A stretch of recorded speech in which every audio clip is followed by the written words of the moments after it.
សួស្តីបងប្អូនថ្ងៃនេះដែរខ្ញុំមកបង្ហាញបងប្អូនពីរូបមន្តធ្វើឆៃពៅប្រៃផ្អែមរសជាតិវាបងប្អូនហើយនៅក្នុងវីដេអូនេះគឺខ្ញុំ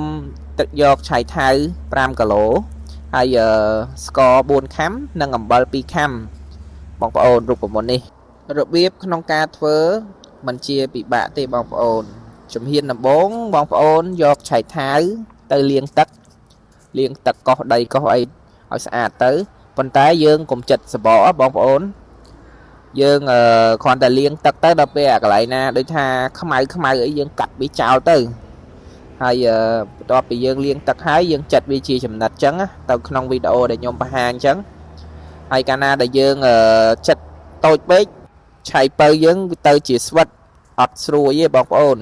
ចឹងយើងចាត់ដូចថាឆៃថាវយើងរៀងធំអញ្ចឹងយើងពុះវាជា3កង់ហើយក្នុងមួយកង់យើងពុះវាជា4ទៅបានហើយ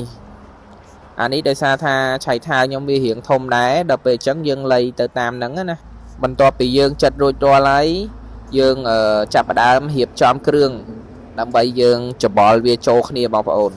តោះចឹងបងប្អូនយើងចាប់ផ្ដើមដាក់គ្រឿងផ្សំទាំងអស់គ្នាជំហានដំបូងយើងដាក់អំបិលចូលទៅអំបិលរបស់យើងហ្នឹងគឺមានចំនួន2ខាំយើងដាក់តែអំបិលទេបងប្អូនជំហានដំបូងគឺស្ករសគឺយើងអត់ទាន់ដាក់ទេស្ករសនៅពេលដែលយើង5ថ្ងៃឆៃពៅយើងហ្នឹងវាស្ងួតល្អហើយបានយើងដាក់ស្ករសចូលអញ្ចឹងបងប្អូនពេលដាក់អំបិលហើយបងប្អូនក្លុកចឹងមកក្លុកធ្វើតាមខ្ញុំចឹងមកនៅពេលដែលយើងក្លុកហើយយើងចាប់ដើមច្បល់វាយើងច្បល់វាឲ្យវាសព្វគ្រឿងច្បូតវាតាមឆៃថាវហ្នឹងទៅធ្វើតាមរូបមន្តខ្ញុំនេះខ្ញុំធានាថាហូបទៅគឺឆ្ងាញ់ហើយទុកបានយូរទៀតមិនចេះខូចទេបងប្អូនឲ្យតែយើងធ្វើតាមរបៀបខ្ញុំហ្នឹងដាក់អំបិល2ខាំស្ករ4ខាំហ្នឹងទៅគឺល្មមហូបឥឡូវយើងច្បល់រួចរាល់ហើយបងប្អូននេះច្បល់រួចរាល់អញ្ចឹងយើងត្រូវផ្អាប់ទុកមកយប់ដើម្បីឲ្យឆៃពៅយើងហ្នឹងវាចូលជាតិគ្នាល្អបន្ទាប់ពីខ្ញុំផ្អាប់ឆៃពៅហ្នឹងទុកមកយប់ហើយខ្ញុំយកឆៃពៅហ្នឹងមកដាក់50ថ្ងៃអានេះគឺឆៃពៅដែលខ្ញុំ50ថ្ងៃក្នុងការ50ថ្ងៃដែរ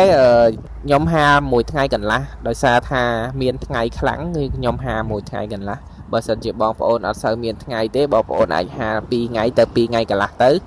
ដើម្បីឲ្យមើលតែឆៃពៅយើងស្ពាប់ល្មមយើងអាចយកចូលមកបានហើយ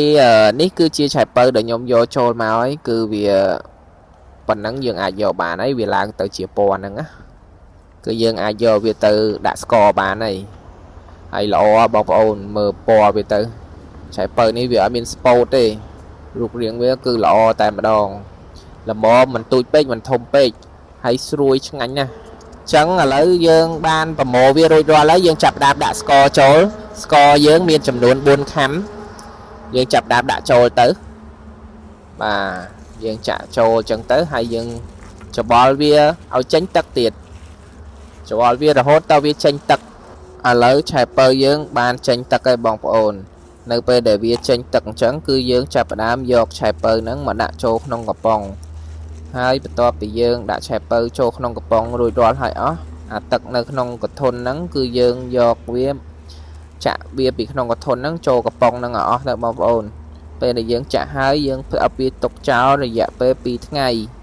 ជាការស្រេចនេះបងប្អូនឆៃពៅនៅពេលដែលខ្ញុំច្រកចូលកំប៉ុងហើយអស់បាន3គីឡូឆៃពៅអរគុណបងប្អូនដែលតាមដានទស្សនាវីដេអូនេះកុំភ្លេចជួយ Subscribe ម្នាក់មួយផងអរគុណ